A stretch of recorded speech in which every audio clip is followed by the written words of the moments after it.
guys, welcome back to my channel Shashok Vlogs. RCBಗೆ home ground ಮಾಡ್ಬಿಟ್ಟು ನಮ್ಮ Chinnaswamy stadium RCB ಪಾಲಿಗೆ ವರನ ಇಲ್ಲ ಶಾಪನ ಅನ್ನೋದು ಈ ವಿಡಿಯೋಲಿ ತಿಳ್ಕೊಳ್ಳೋಣ. ವಿಡಿಯೋ ಇಂಟ್ರೆಸ್ಟಿಂಗ್ ಆಗಿರುತ್ತೆ, ವಿಡಿಯೋ ಎಂಡರ್ಗೆ ನೋಡಿ. RCB ಅಂತೆ IPL ಅಲ್ಲಿ ಮೋಸ್ಟ್ ಲಾಯಲ್ ಫ್ಯಾನ್ಸ್ ಯಾವ ಟೀಮ್ ಗಪ್ಪ ಇದಾರೆ ಅಂದ್ರೆ ಅದು 100% RCBನೇ. RCB ಜಸ್ಟ್ ಒಂದೇ ಒಂದು ಸಲ ಚಾಂಪಿಯನ್ಸ್ ಆಗಿಲ್ಲ ಅಂದ್ರೂ ಈ ಲಾಯಲ್ ಫ್ಯಾನ್ಸ್ ಇದ್ದಾರೆ. ಈ ಲಾಯಲ್ ಫ್ಯಾನ್ಸ್ ಎಲ್ಲರೂ ಒಂದೇ ಒಂದು ಮೂಮೆಂಟ್ಗೋಸ್ಕರ ವೇಟ್ ಮಾಡ್ತಾ ಇದ್ದಾರೆ. ಅದೇನಪ್ಪಾ ಅಂದ್ರೆ ನಮ್ಮ ಮೆನ್ಸ್ ಟೀಮು ಒಂದೇ ಒಂದು ಸಲ ಟ್ರೋಫಿ ಗೆಲ್ಲಪ್ಪ ಸಾಕು ಅಂತ ಇದ್ದಾರೆ. ಬಟ್ ಟ್ರೋಫಿ ಗೆಲ್ಲಿಲ್ಲ ಅಂದ್ರೂ ಗೆದ್ರು ಸೋತ್ರು ಆಲ್ವೇಸ್ RCB ಅನ್ನೋರು ನಾವು.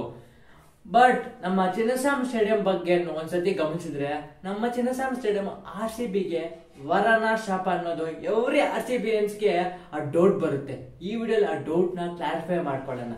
ಸೊ ಫಸ್ಟ್ ಅಡ್ವಾಂಟೇಜ್ ಬಗ್ಗೆ, ವರ ಬಗ್ಗೆ ಮಾತಾಡೋಣ. ಅಡ್ವಾಂಟೇಜ್ ಏನಪ್ಪಾ ಅಂದ್ರೆ ಫ್ಯಾನ್ಸ್ ಎಲ್ಲರಿಗೂ ಏನಪ್ಪಾ ಬೇಕು, ಕ್ರಿಕೆಟ್ ನೋಡೋದು ಏನಕ್ಕಪ್ಪ ಅಂದ್ರೆ ಎಂಟರ್ಟೈನ್ಮೆಂಟ್.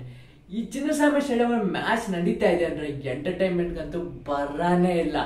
4 6 ಸಖತ್ತಾಗಿ ಬರ್ತಾ ಇರುತ್ತೆ.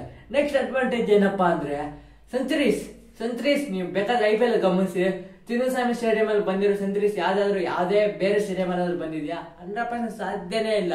ಯಾಕಂದ್ರೆ ಇದು ಬ್ಯಾಟಿಂಗ್ ಪ್ಯಾರಡೈಸ್. ಇಲ್ಲಿ ಬ್ಯಾಟ್ಸ್ಮನ್ ಗಳಿಗೆ ಸ್ವರ್ಗ. ನೀವು ಚಿನ್ನಸ್ವಾಮಿ ಸ್ಟೇಡಿಯಂ ಅಲ್ಲಿ ಆಡ್ತಾ ಇದ್ರೆ ಯಾವ್ದೇ ಬ್ಯಾಟರ್ ಆದ್ರೂ ಆಡಕ್ ಖುಷಿ ಪಡ್ತಾರೆ. ಚಿನ್ನಸ್ವಾಮಿನ ನಾನು ಚೆನ್ನಾಗಿ ಸ್ಕೋರ್ ಮಾಡ್ತೀನಪ್ಪ ಅನ್ನೋ ಇಂಟೆಂಟ್ ಅಲ್ಲೇ ಬರ್ತಾರೆ. ಅದ್ ಬಿಟ್ಬಿಟ್ರೆ ನಿಮ್ಗೆ ಏನಾದ್ರು ಅಡ್ವಾಂಟೇಜಸ್ ಕಾಣಿಸ್ತದೆ ಚಿನ್ನಸ್ವಾಮಿ ಸ್ಟೇಡಿಯಂ ಅಲ್ಲಿ? ಎಲ್ಲಿ ನೋಡೋಣ? 100% ಇಲ್ಲ. ನೆಕ್ಸ್ಟ್ ಡಿಸ್ಅಡ್ವಾಂಟೇಜ್ ಬಗ್ಗೆ ಮಾತಾಡೋಣ. ಡಿಸ್ಅಡ್ವಾಂಟೇಜ್ ಬಗ್ಗೆ ಮಾತಾಡೋಕನ್ನ ಮುಂಚೆ ನಿಮ್ಗೆ ಒಂದೇ ಒಂದು ಕ್ವಶನ್ ಕೇಳ್ತೀನಿ. RCB ಪ್ಲೇಯರ್ಸ್ ಹೇಳ್ರಪ್ಪ, ನೀವು ಯಾವುದೇ IPL ಸ್ಟಾರ್ಟ್ ಆದಾಗಿಂದ RCB ಪ್ಲೇಯರ್ಸ್ ಹೇಳ್ರಪ್ಪ ಅಂತ ಯಾರಾದ್ರೂ ಹೇಳ್ರಿ. ಯಾರಾದ್ರೂ ನೀವು ಹೋಗ್ಬಿಟ್ಟು ಕೇಳಿ. Virat Kohli, AB de Villiers, Chris Gayle, Faf du Plessis, Dinesh Karthik ಅಂತ ಬ್ಯಾಟರ್ಸ್ ಹೆಸರು ಹೇಳ್ತಾರೆ. ಬೌಲರ್ಸ್ ಹೆಸರು ಯಾರಾದ್ರೂ ಹೇಳ್ತಾರಾ? ಮತ್ತೆ ಕೇಳಿ. ಇಲ್ಲ ಬ್ಯಾಟ್ಸ್ಮನ್ ಹೆಸರುಗಳೆಲ್ಲ ಬೌಲರ್ಸ್ ಹೆಸರು ಹೇಳಿದ್ರೆ ಯೂಸುಫ್ ಚಹಲ್, ಮೊಹಮ್ಮದ್ ಸಿರಾಜ್ ಅಂತ ಹೇಳ್ತಾರೆ. ಇಲ್ಲ ಒಂದ್ ಸೀಸನ್ ಹರ್ಷದ್ ಪಟೇಲ್ ಅಂತ ಹೇಳ್ತಾರೆ. ಯಾಕಪ್ಪ ಅಂದ್ರೆ ಬ್ಯಾಟರ್ಸ್ ಹೆಸರು ಹೇಳ್ತೀವಿ ಅಂದ್ರೆ ಇವ್ರು ಇಂಪ್ಯಾಕ್ಟ್ ಕ್ರಿಯೇಟ್ ಮಾಡ್ಕೊಂಡ್ ಬರ್ತಾ ಇದಾರೆ. AB de Villiers ಆಗಿರ್ಬೋದು, ಕ್ರಿಸ್ ಗೇಲ್ ಆಗಿರ್ಬೋದು, ದಿನೇಶ್ ಕಾರ್ತಿಕ್ ಆಗಿರ್ಬೋದು, ಫಾಫ್ ಡು ಪ್ಲೆಸಿಸ್ ಆಗಿರ್ಬೋದು, ವಿರಾಟ್ ಕೊಹ್ಲಿ ಆಗಿರ್ಬೋದು, ಇವರೆಲ್ಲ ಇಂಪ್ಯಾಕ್ಟ್ ಕ್ರಿಯೇಟ್ ಮಾಡ್ಕೊಂಡ್ ಬರೋರೆ ನಾವು ನೆನಪಿಟ್ಕೊಂತೀವಿ.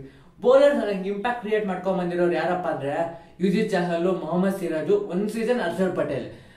ಈ ಸಖತ್ತಾಗಿ ಬೌಲಿಂಗ್ ಮಾಡ್ತಾ ಇರೋ ನಮ್ಮ ಯೂಸುಫ್ ಚಹಲ್ ನಮ್ಮ ಮ್ಯಾನೇಜ್ಮೆಂಟ್ ಬಿಟ್ಬಿಡ್ತು. ನಮ್ಗಿರೋ ಜಸ್ಟ್ ಒಂದೇ ಒಂದು ಆಪಿನ್ ಏನಪ್ಪಾ ಅಂದ್ರೆ ಅದು ಮೊಹಮ್ಮದ್ ಸಿರಾಜು ಒಂದು ಮ್ಯಾಚ್ ಚೆನ್ನಾಗಿ ಮಾಡಿದ್ರೆ ಇನ್ನು 3 ಮ್ಯಾಚ್ ಬೌಲಿಂಗ್ ಚೆನ್ನಾಗಿ ಮಾಡಲ್ಲ. ಏನ್ ಮಾಡಕ್ಕೆ? ಇದು ಮೊಹಮ್ಮದ್ ಸಿರಾಜ್ ತಪ್ಪಲ್ಲ, ಇದು ಚಿನ್ನಸ್ವಾಮಿ ಸ್ಟೇಡಿಯಂ ತಪ್ಪು. ಯಾಕಂದ್ರೆ ಇದು ಬ್ಯಾಟಿಂಗ್ ಪ್ಯಾರಡೈಸ್. ಇಲ್ಲಿ ಬೌಲರ್ಸ್ 100% ಉಳಿಗಾಲ ಅನ್ನೋದು ಇರೋದೇ ಇಲ್ಲ. ನೀವು ಲೈನು ಲೆಂತ್ ಎಷ್ಟೇ ಪರ್ಫೆಕ್ಟ್ ಆಗಿ ಇರ್ಲಿ, ಬ್ಯಾಟ್ಸ್ಮನ್ಗಳು ಟಾಪ್ ಎರ್ಜ್ 6 ಹೋಗುತ್ತೆ. ನೀವು ಮೊನ್ನೆ ಮ್ಯಾಚ್ ಗಮನಿಸಬೇಕಾದ್ರೆ RCB KKR ಸುನಿಲ್ ನಾರಾಯಣ್ ನೋಡ್ತಿರೋ ಒಂದಾದ್ರು ಕ್ರಿಕೆಟಿಂಗ್ ಶಾಟ್ಸ್ ಇದೆ ಯಾರಾದ್ರು ಒಪ್ಕೊಂಬಿಡಿ ನೋಡೋಣ. ಅದು 100% ಏನೋ ಸುಮ್ಮನೆ ಹಿಂಗ್ ಬೀಸ್ತಾ ಇದಾರೆ. ಮಿಡಲ್ ಆಫ್ ದಿ ಬ್ಯಾಟ್ ಬೀಳ್ತಾ ಇದ್ರೆ ಹೊಟ್ಟೋಗುತ್ತೆ, ಎರ್ಜಾದ್ರೆ ಹೊಟ್ಟೋಗುತ್ತೆ, ಬಾಟಮ್ ಹ್ಯಾಂಡ್ ಬಿದ್ರು ಹೊಟ್ಟೋಗುತ್ತೆ, ಎಲ್ಲಿ ಬಿದ್ರು 4 6 ಹೊಟ್ಟೋಗ್ತಾರೆ. ಬೌಲರ್ಸ್ ಏನ್ ಮಾಡ್ಬೇಕು ಹೇಳಿ ನೋಡೋಣ ಈ ಚಿನ್ನಸ್ವಾಮಿ ಸ್ಟೇಡಿಯಂ ಅಲ್ಲಿ?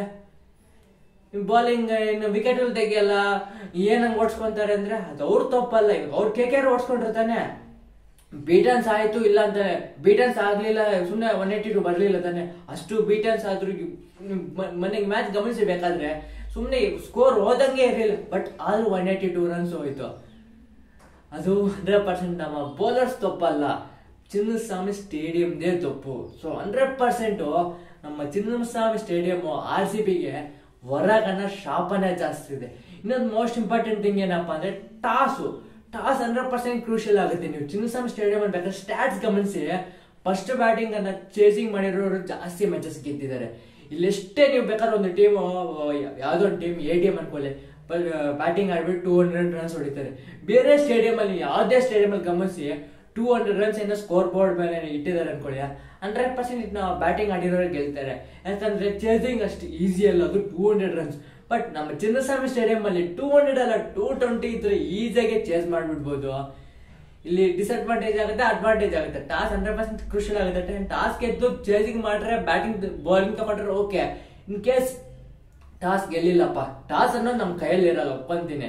ಟಾಸ್ ಸೋತೋಗಿ ಫಸ್ಟ್ ಬ್ಯಾಟಿಂಗ್ ಆಡ್ರೆ ಗತಿ ಏನು?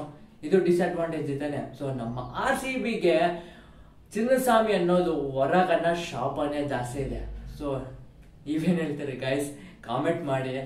One of the reason RCB trophy ಗೆಲ್ದಿರೋ ರೀಸನ್ನು ನನ್ನ ಪ್ರಕಾರ ಚಿನ್ನಸ್ವಾಮಿ ಸ್ಟೇಡಿಯಂ ಅಂತ ಹೇಳ್ತೀನಿ. ನೀವ್ ಅನ್ಬೋದು ಏನಪ್ಪ ಚಿನ್ನಸ್ವಾಮಿ ಸ್ಟೇಡಿಯಂ ಮ್ಯಾಚಸ್ ಗೆಲ್ಲಿಲ್ಲ ಅಂದ್ರೂ ಬೇರೆ ಕಡೆ ಗೆಲ್ಬೋದಲ್ಲಪ್ಪ ಅಂದ್ರೆ, ನೀವು ಬೇಕಾದ್ರೆ ಗಮನಿಸಿ RCB ಕ್ವಾಲಿಫೈ ಯಾವ ಸೀಸನ್ಸ್ ಆಗಿದೆ ನೋಡಿದ್ರೆ ಅದ್ರಲ್ಲಿ ಹೋಮ್ ಟೀಮು 3 to 4 ಮ್ಯಾಚಸ್ ಗೆದ್ದಿದ್ರೆ ಬೇರೆ ಕಡೆನೇ ಜಾಸ್ತಿ ಗೆದ್ಕೊಂಡ್ಬಂದು ನಾವು ಕ್ವಾಲಿಫೈ ಆಗಿರೋದು. ಚಿನ್ನಸ್ವಾಮಿ ಸ್ಟೇಡಿಯಂ ಅಲ್ಲಿ ಜಾಸ್ತಿ ಮ್ಯಾಚಸ್ ಸೋತೋಗಿ ಇದೀವಿ ಗೆದ್ದಿರೋಕನ್ನ. ಸೊ ಹೋಪ್ ಯು ಅಂಡರ್ಸ್ಟ್ಯಾಂಡ್ ಅನ್ಕೊಂತೀನಿ. RCB ಫ್ಯಾನ್ಸ್ ರಿಯಾಲಿಟಿಯಾಗಿ ಮಾತಾಡಿ, ಇಲ್ಲಿ ಸುಮ್ಮನೆ ನಮ್ಗೆ ಚಿನ್ನಸ್ವಾಮಿ ಸ್ಟೇಡಿಯಂ ಅಂದ್ರೆ ನಮ್ಗೆ ಹಿಂಗೆ ಅಲ್ಲ, ರಿಯಾಲಿಟಿ ಮಾತಾಡ್ಬಿಟ್ಟು ನಿಮ್ಮ ಒಪಿನಿಯನ್ ಕಾಮೆಂಟ್ ತಿಳಿಸಿ. ಸಿಗೋಣ ಗಾಯ್ಸ್ ನೆಕ್ಸ್ಟ್ ವಿಡಿಯೋ ಅಲ್ಲಿ. Bye bye guys.